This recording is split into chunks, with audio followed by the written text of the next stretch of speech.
Ha, Allah bərəkət versin qaqa. Allah köməyin olsun. Sağ ol qardaş. Dediyin gəldim çəkməyə. Allah sana sağ olasın. Allah köməyin olsun. Neçə qoyundur bu? Dəsən balalı, içində balalı çoxdur. Var hə, bir 80 tan var qardaş.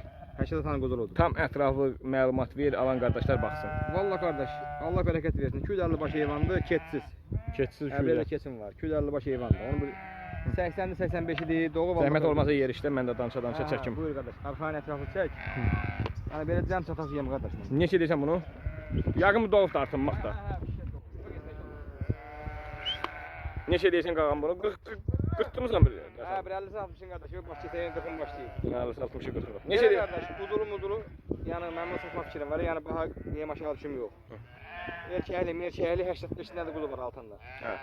400-dən verərəm qardaş beləcə. Malallar da bir yerdə. Malallı, boğazlı bir 70-80 dənəsi də yetirmişdi qardaş. Gəbəri.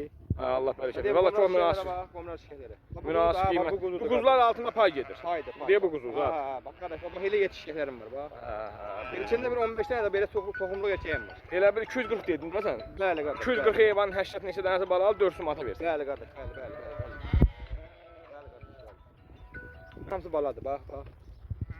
Baba, bunun hamısı baladır. Yəni altına 80 240 qoyunun 80 deyirsən 85-i balalıdır. 240 qoyunun qardaş 85 ətən quzu var altında. 85-ə kimi də quzu var. Quzunda saya gəlmirsən, pay da quzu. Yüzdə kimi də belə yelmiş şeyim var. Başa Yüzdə düşdüm, kimi belə.